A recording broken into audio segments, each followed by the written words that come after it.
오늘도 주 예수 그리스도의 은혜가 여러분과 함께 하시기를 예수 이름으로 축복합니다. 아멘.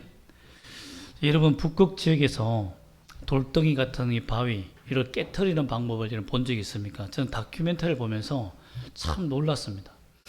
현대 시각으로 막 기계를 가져와 장비를 가져와서 이렇게 막 자를 것 같았는데 그게 장비가 북극에서 견디기가 잘 힘들다고 합니다. 그래서 어떻게 깨트리냐면 돌들의 구멍을 이렇게 파요. 자기가 이렇게 깨트릴 부분들을 파서 거기에 나무를 이렇게 깊이 박아놓고는 이 물을 이렇게 줍니다. 물을 계속 줘요. 물을 주면 어떻게 됩니까? 나무가 물을 쫙 흡수한 다음에 그 영하 막 20도가 넘지 않습니까? 그러면 갑자기 물들이 얼게 되면 부피가 팽창하잖아요. 다른 건 다 부피가 줄어드는데 물만 부피가 팽창하지 않습니까? 신기하잖아요. 그냥 그 힘으로 바위가 확 하고 쪼개져 버리는 거예요. 참 이런 것을 보며 제가 말씀을 준비하다가 우리의 마음은 어떻게 뽀갤까? 어떻게 우리가 열까? 하나님 앞에 죄로 가득 찬 딱딱해버린 굳은 이 마음을 어떻게 하면 볼 수 있을까? 어떻게 하면 열 수 있을까? 오늘 말씀을 통해서 그 말씀의 비밀을 발견하시기를 소망합니다. 내 마음을 열어 주님께 나아가는 축복을 다 함께 받기를 소망합니다. 아멘. 오늘 말씀 보면 하나님께서 내 백성을 보내라. 너가 거절하면, 바라오야 너가 거절하면, 또 억지로 잡아두면, 억지라고 표현하고 있어요. 억지로 잡아두면, 즉 너가 고집하여서 잡아둔다면 이 땅에 돌림병을 주겠다라고 말합니다. 그리고 그 말을 듣지 않으니까 하나님께서 오늘도 가축과 짐승에게 악한 종기가 나는 재앙을 내립니다. 이 재앙이 다른 재앙과는 또 다른 특별한 의미가 있고 특이점들이 있습니다. 말씀에서 보면 파라오가 제가 불순종했다고 말은 했지만 여러분 성경을 읽으면서 파라오가 불순종했다는 말이 나옵니까? 안 나옵니다. 마음을 완강하여 보내지 않았다는 그 재앙은 악성 종교가 생겼을 때 그 이후에 나타나지 하나님께서 그에게 기회를 주었는데 그가 불순종했다라는 말이 나오지 않아요. 바로 하나님께서 악성 종기를 내리게 합니다. 1절과 5절 그리고 6절 사이, 그리고 5절과 6절 사이에는 시간차가 있습니다.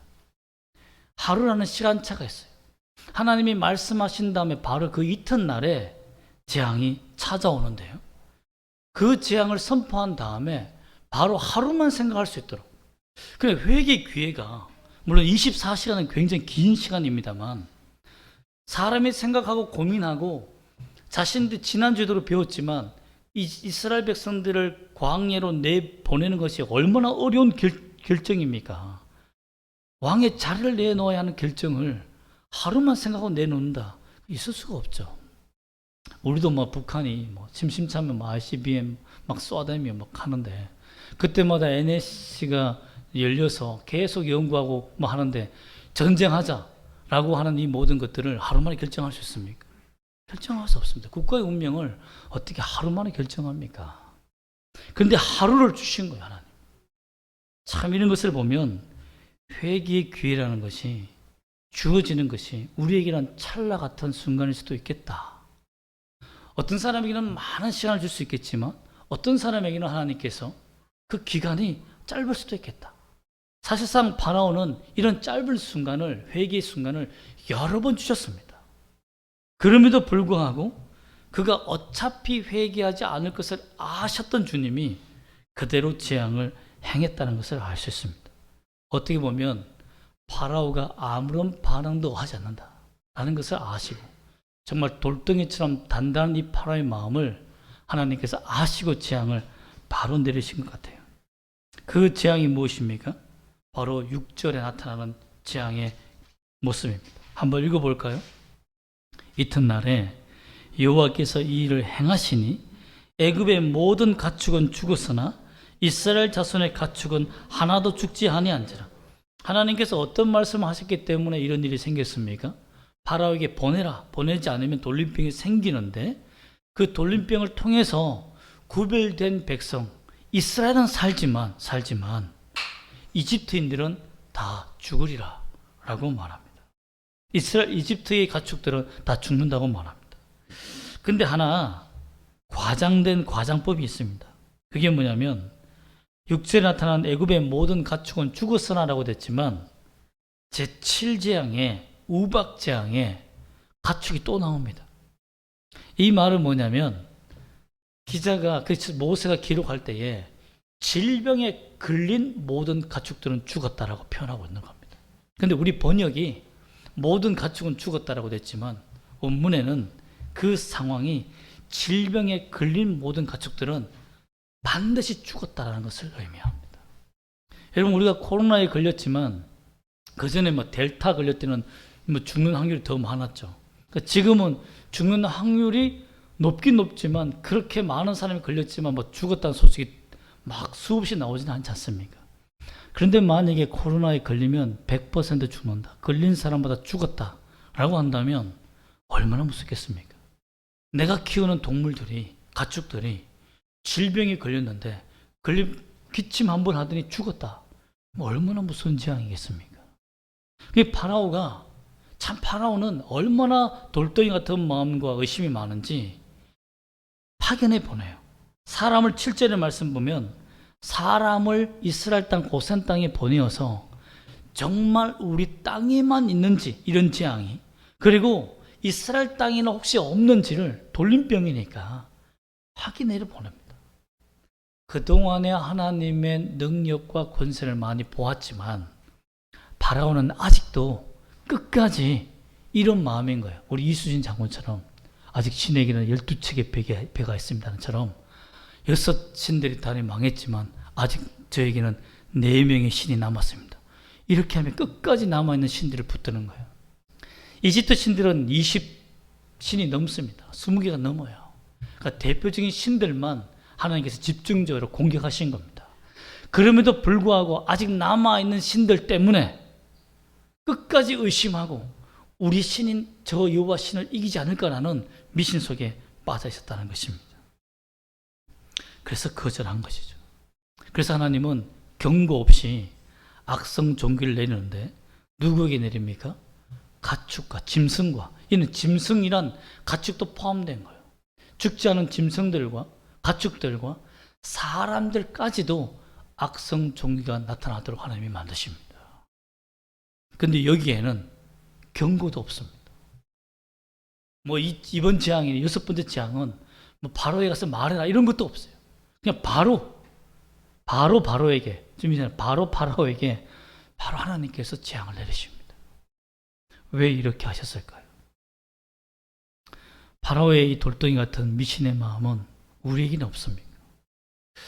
여러분, 제가 수많은 과학자들이나 어릴 때, 참 6학년 때 제가 과학자를 한번 만나서 그때부터 이제 과학자의 꿈을 꾸게 되었는, 본격적으로 꾸게 되었지만, 그때 창조과학자도 만나게 되고 이런 과학자도 만났지만요, 제가 크면서 과학자들이 미신을 엄청나게 잘 믿는다는 것을 깨달았습니다. 제가 목회자가 되어서 장례식장이나 제사 지내는 데를 갈 때가 있어서 가보면 박사고 교수고 과학자고요, 다 필요 없습니다. 안 믿는 사람들은 다 죽은 귀신에게, 죽으면 다 천국 가버리고 지옥 가잖아요. 그런데 아직 살아있는 것처럼 생각하여서 술잔을 돌리고요, 그리고 향도 피우고요, 그리고 또 무사히 가라고 사모도 지내고요. 이 제사의 형식과 방식이 잘못 지내면 재앙이 가족들에게 찾아올까봐 그 형식과 순서를 하나라도 어김없이 지키려고 얼마나 벌벌 떨면서 지키는지 몰라요. 혹 어린아이가 지나가다가 술잔을 엎어버리면요, 막 화를 막 혼냅니다. 제가 그 제사 지내는 그 장면을 보고요, 아니 제사 술잔 쏟은 게 뭐라고, 애가 그것에 그렇게 어른들이 막 했더니 나중에 보니까, 알고 보니까 재앙이 임할까 봐, 저주가 임할까 봐. 여러분, 그 과학자 집안입니다. 여러분, 세상 사람들은 보기보다 미신에 흠뻑 빠져 있어요. 다른 사람들은 미신에 빠졌다, 나는 미신에 안 빠졌다, 나는 과학을 믿는다고 자랑하지만 제사 지내고 장례식장에 가보세요. 그들이 행하는 행동을 보세요. 그들이 진짜 미신에 귀신에 빠졌는지 안 빠졌는지를 다 볼 수 있습니다.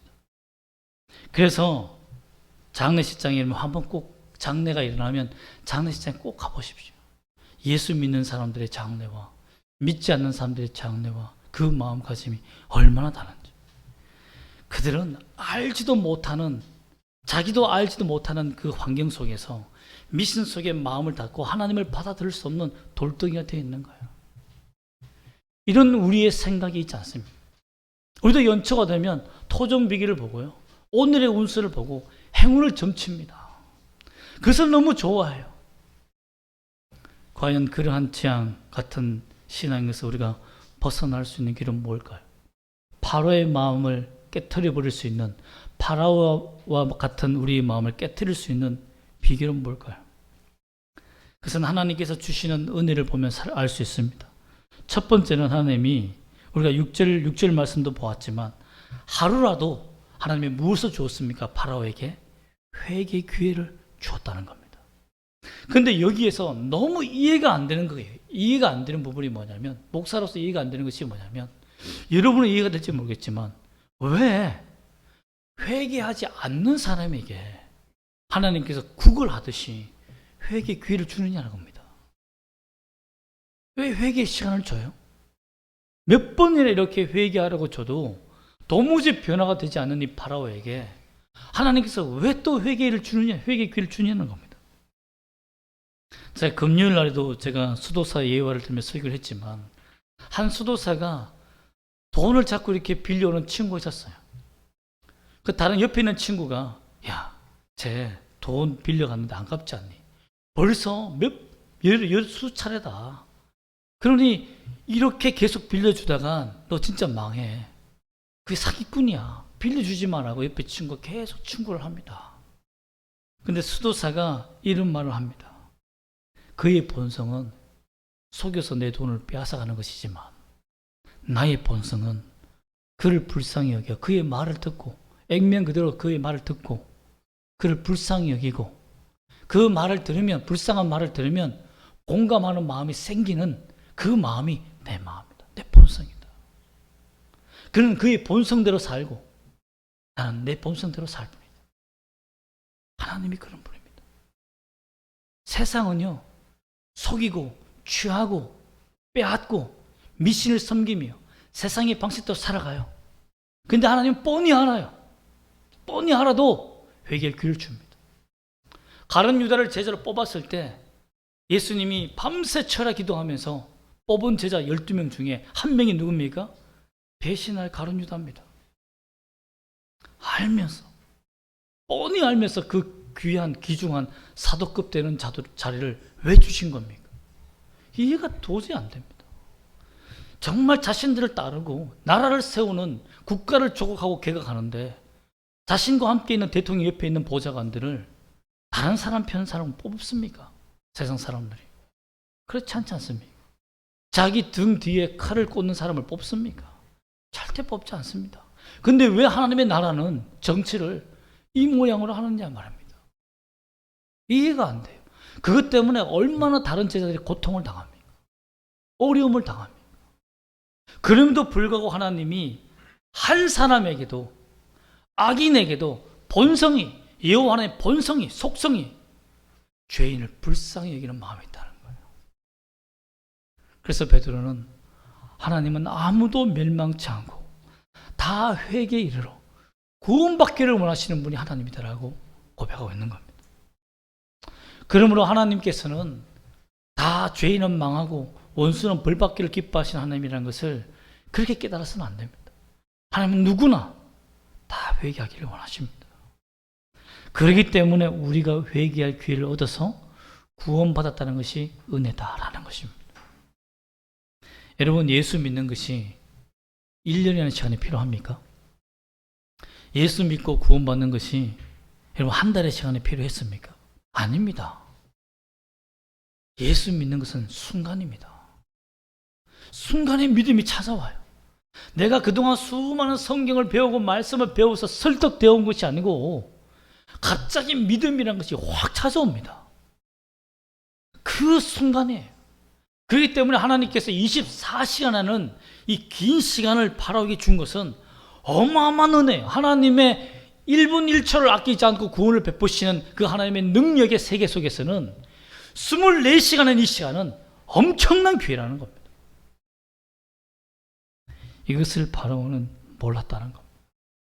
여러분, 여러분에게 하나님께서 하나님을 사랑할 수 있는 기회, 하나님을 예배할 수 있는 기회, 하나님을 섬길 수 있는 기회를 주신다면 그 기회를 절대 놓치지 마십시오. 그것이 복을 받는 길입니다. 하나님께서 또한 이 은혜를 주신 이유가 있습니다. 모든 재앙을 주실 때 구별하여 재앙을 내리셔서 이스라엘 가축들은 하나도 죽지 않았다는 7절 말씀을 보면 하나님의 전지전능하심을 선포하고 계신 겁니다. 파라오에 보았느냐? 너가 이스라엘 백성들 땅에 가서 스파이를 보내어서 그 땅은 멀쩡하다는 것을 보았지. 그러면 이건 누구의 능력이니? 돌림병을 막을 수 있었니? 어떤 사람도 어떤 신도 네가 역사상 보았지만 딱 반 갈라서 한쪽은 재앙, 한쪽은 질병, 한쪽은 질병이 아닌, 여러분 이런 거 보았습니까? 코로나에 걸렸을 때 집단적으로 한 어떤 마을은 병이 걸리지 않고 어떤 마을만 병이 걸리는 것을 보았습니까? 지금 다 감염됐잖아요. 다.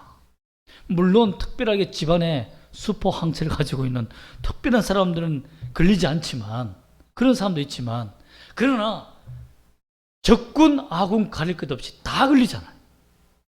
그런데 이 말씀을 보면 하나님이 구별한 존재들은 걸리지 않았다는 거죠. 질병에. 여러분, 하나님께서 특별한 섭리로 말미암아 이때 이 재앙을 주신 이유가 무엇입니까? 하나님이 전지전능하시다는 거예요. 그리고 하나님은 자기 백성들을 철두철미하게 사랑하신다는 겁니다. 오늘날에는 질병에 걸린 것에 대해서 이렇게 해석할 수 없습니다. 왜? 하나님이 이스라엘 백성들을 구원하기 위해서 특별히 내린 재앙이기 때문에 그러신 것이지 자연적인 질병의 재앙은 포함되지 않는 거죠. 그러나 하나님께서 이런 재앙의 날이 온다고 되어 있습니다. 예수를 믿는 사람들은 재앙에 걸리지 않고 예수 믿지 않는 사람들에게만 재앙이 오는 시대가 있다고 했습니다. 계시록에 666년의 인을 맞은 사람들에게만 걸리는 전염병이 온다고 했습니다. 하나님께서 그 666의 인을 맞지 않는 사람에게는 걸리지 않지만, 그 재앙이 전염병이 없지만 맞은 사람에게만 오는 재앙이 있다고 됐어요. 출애굽기 시대에 있었던 그 재앙이 그대로 요한계시록에 반복되어집니다. 그 예언의 복합성이라고 합니다. 예언의 복합성. 똑같은 예언이 파도처럼 밀려오는 거죠.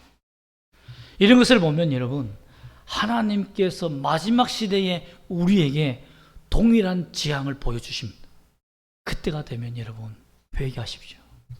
그때는 사실 회개하기 늦었습니다. 그 전에 회개하십시오. 그때는 이미 갈라진 뒤에요. 여러분, 그러므로 우리가 어떻게 살아야 되겠습니까? 오늘 돌덩이와 같은 나의 마음을 깨트려 주셔서 하나님은 전능하신 하나님이라는 것을 깨닫고 믿음의 선택을 받아 구별된 존재가 되기를 주 예수님 다시 한번 축복합니다. 그러나 파라오는 12절에서 마음을 어떻게 했다고 되어 있습니까? 완악이라고 표현합니다. 완악하게 되어라고 표현하죠. 7절에서는 뭐라고 표현합니까? 완강하여라고 표현했습니다. 그래서 제가 찾아봤습니다. 이 두 의미가 뭘까? 왜 이렇게 번역했을까? 그 원어를 보니까 7절에 나타나는 완강은 마음이 둔하여지다, 즉 무거워지다라는 거예요. 무거워서 잘 움직이지 못하는 거예요. 이쪽 방향으로 가야 되는데, 여기로 이동을 해야 되는데 뚱뚱해서, 제가 요즘 살이 쪄가지고 뚱뚱해서 몸을 잘 못 움직이는데, 그처럼 마음이 무거워서 하나님의 의의 길로 못 움직인다. 이 말은 뭐냐면 죄의 무게를 엄청나게 실은 거예요. 내 마음에 엄청난 죄를 지은 거예요.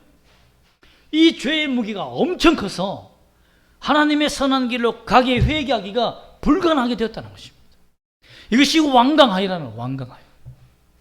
누구 책임입니까? 내 책임이죠. 그 죄를 지어서 내 영혼에 쌓아둔 책임입니다. 몰래 죄를 지으면 여러분, 내 비밀 창고를 만들어 그 금고 안에다가 가장 강력하고 무거운 죄를 지어서 가두는 것과 동일하다는 것을 알아야 됩니다.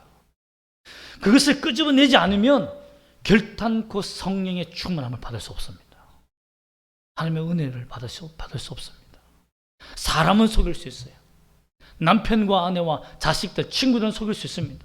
목사의 눈도 속일 수 있어요. 그러나 전능하신 하나님의 눈길은 절대 속일 수 없습니다. 그러므로 정신을 차려야 됩니다. 그 날이 다가오고 있습니다, 여러분.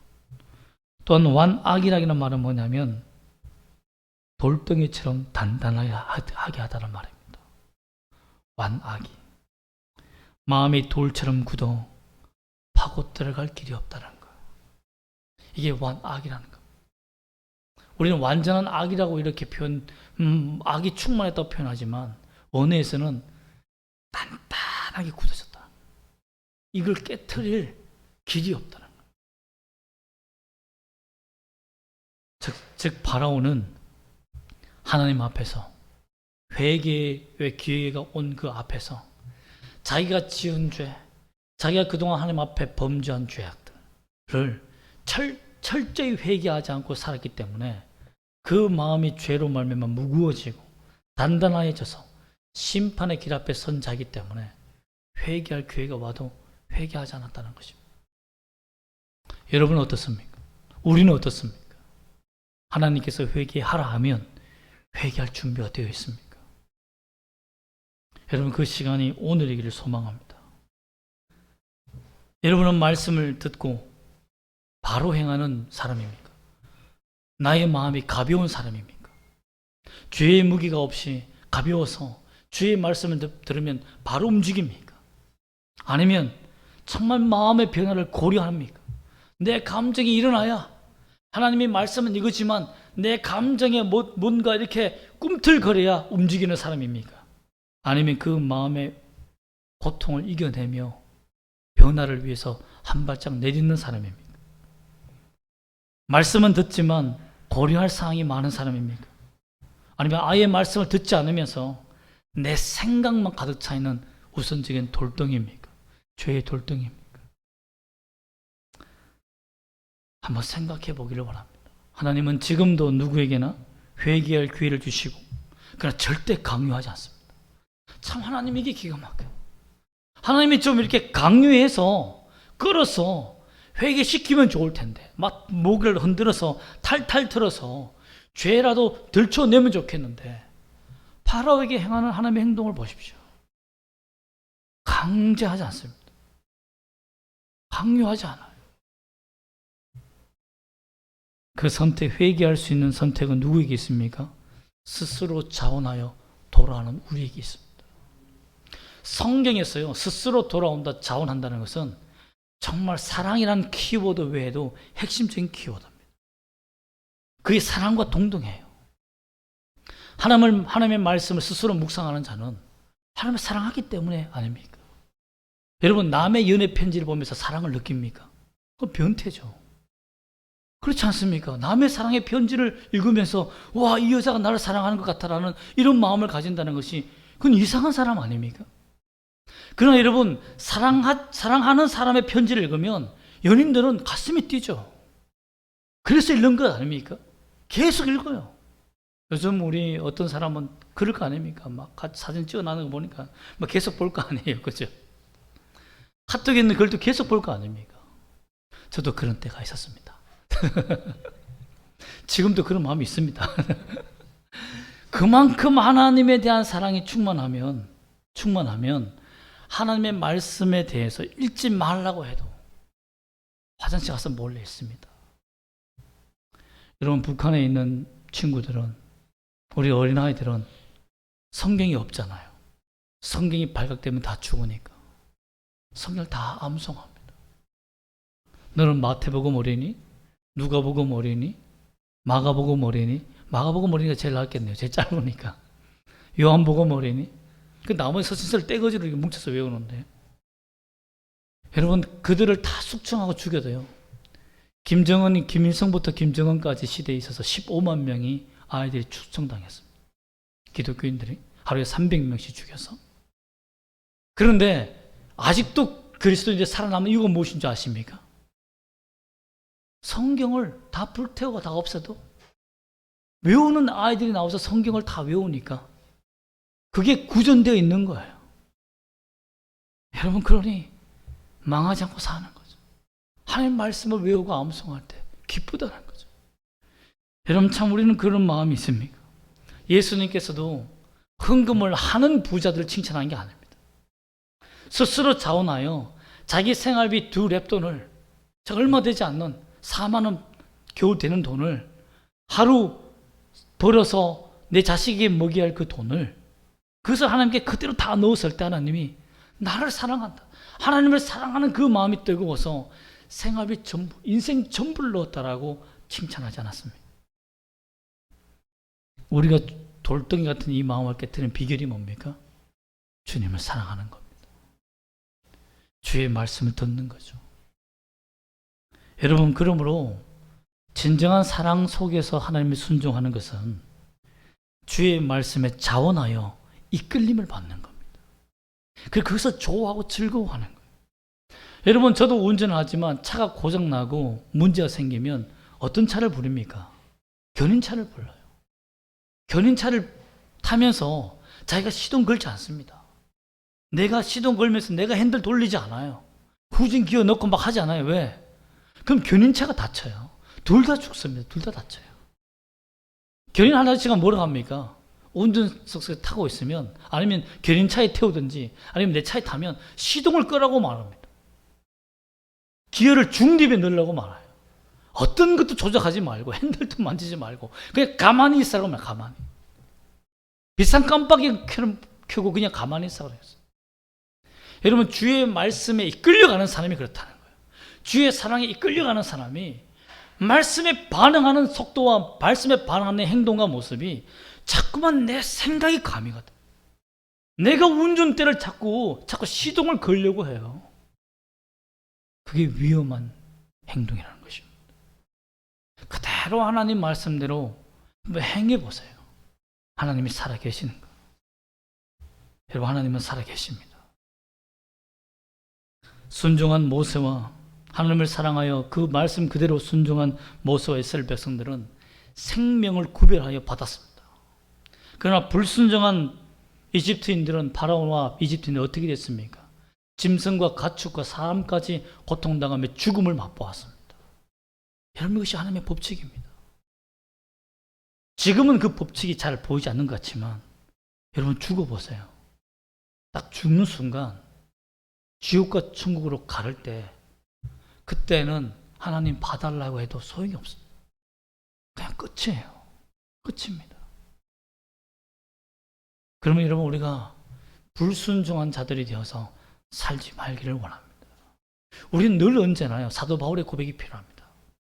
내가 이전에 예수 믿었던 것을 잊어버리고 앞으로 달려갈 표대를 향하여, 구원의 상을 향하여 달려간다. 즉, 내가 예수 믿었었지, 이거 잊어버리고 내가 지금 예수 믿어야지 라는 마음으로 살아가야 한다는 거예요. 그것이 믿음이라는 겁니다. 여러분, 과거의 믿음을 붙들고 살다간 다 망하고 맙니다. 하나님은 지금도 살아계셔서 주를 사랑하고 엎드린 자에게 자기의 돌덩이 같은 마음을 깨트린 자와 함께 하실 줄 믿습니다. 실제적으로 지금 러시아와 우크라이나가 전쟁 중에 있는데요, 우크라이나 병사 중에 나자르 병사의 기도에 놀라운 은혜가 있었습니다. 이 나자르라는 병사는 어떤 임무를 받고 있었냐면, 러시아가 포격하는 그 포격 위치를 보고하여서 우리 군대가 피하고 사람들 피할 수 있는 그 위치, 포격하는 위치를 찾는 위험한 임무를 맡고 있었습니다. 부대원들이 한 20명 가까이 되는데요, 그 어떤 그 아파트에서 피하면서 어디가 좋을지, 어디에 러시아가 포기할지 모르니까 참 이제 위급한 순간이 된 거죠. 계속 미사일은 떨어지니까. 그때 이 나자르 병사가 한적한 곳에 가서 엎드립니다. 하나님, 내게 응답하여 달라고. 어디에 포격이 떨어집니까? 한 생명을 살려야 되지 않겠습니까? 하며 기도했을 때 하나님께서 나자르 병사를 부릅니다. 나자르야, 너의 대원들과 함께 이 자리를 떠나라. 긴급히 떠나라. 그 기도 소리를 듣고 모든 대원을 철수시킵니다. 5초 뒤에 정확하게 그 자리에 포격이 떨어졌습니다. 여러분, 그 응답을 받고 나사렛 병사가 자기 대원들에게 예수를 전합니다. 복음을 전해요. 여러분, 하나님 앞에 엎드린 이 우크라이나 이 지역에 하나님의 복음이 지금도 역사하고 있는 거예요. 찬란합니다. 그래서 그 대원들이 그 자리에서 예수를 영접하고 맙니다. 하나님의 놀라우신 은혜가 순간이지만 찰나지만 역사하고 있다는 겁니다. 여러분, 우리가 주님을 사랑하고 나아가면 믿지 않는 자들에게도 이 순간적인 구원의 은혜를 주셔서 그 강력한 돌덩이 같은 마음을 깨뜨려 주 예수 앞에 엎드리게 했듯이 우리도 나사렛 병사와 같이 엎드린다면 내 주위의 사람들의 돌덩이 같은 마음도 부셔버릴 줄 믿습니다. 여러분 중에는 자녀가 예수 믿지 않는 사람도 있습니다. 부모가 안 믿는 사람도 있습니다. 친척이 안 믿는 사람도 있습니다. 고통 중에서 내 상황이 어려우니까 이 상황에서 복음을 어떻게 전해야지 고통한 사람도 있습니다. 그런데 이 고민에 대해서 박영선 남포교회 목사님 설교를 제가 듣다가요, 참 인사이트 있는 예언을 하나 들었습니다. 우리 주위에 있는 고통과 아픔들, 주님께 엎드리면 다 된다고 했지만 안 되는 고통과 한계가 얼마나 많습니까? 한계는 담벼락에 있다는 거죠. 아이들이요, 담벼락 밑에서 놀아요. 근데 담벼락 위를 막 펄짝펄짝 뛰면서 보려고 해도 키가 안 닿으니까 안 보이는 거죠. 우리 인생 중에도 넘지 못하는 담벼락이 있다는 거예요. 자기 키의 한계 때문에. 그런데 10년이 지나서 돌아와 보니까 어떤 일이 되면 담벼락 위가 넘어가 보이는 거예요. 왜? 키가 컸으니까. 지금 우리 현재의 문제가 그럴 수 있다는 겁니다. 내 앞에 담벼락이 내가 영적으로 작아서 안 보이는 것이지, 내가 하나님의 사랑을 알고 엎드려 기도하며 절규하며 살아가는 그 비명의 기간을 잘 견디면, 내가 영적 성숙하면 내 영적 담벼락이 낮아져 있다는 것을 언젠가 보게 된다는 것입니다. 그러면 여러분, 우리가 주님의 사랑 안에서 엎드리는 그 장세, 주님의 말씀대로 모세처럼 바로 전하라면 전하고 행하라면 행하고, 바보처럼 막 티끌을 뿌려서 다른 사람은 쇼처럼 보이지만 하나님이 하라고 하면 그대로 하는 것이 필요해요. 주일날 예배 지키는 거, 이런 목숨보다 귀하게 여기는 거. 세상 사람 보면 정말 어리석은 짓 아닙니까? 왜 이 시간에 와가지고 돈까지 내면서 예배 드려주고 시간 다 낭비하고 가냐고. 제 친구는 늘 그렇게 말합니다. 피곤하지 않아? 여러분, 이 시간이 하나님께 엎드려 나의 돌덩이 같은 죄의 마음을 깨트리는 시간이라는 것을 그대로 모릅니다. 하나님의 은혜가 임하는 시간인 것을 몰라요. 이 은혜를 받는 시간이 되시기를, 하나님 만나는 여러분 나날이 되시기를 주 예수님을 축복합니다. 아멘. 기도하겠습니다.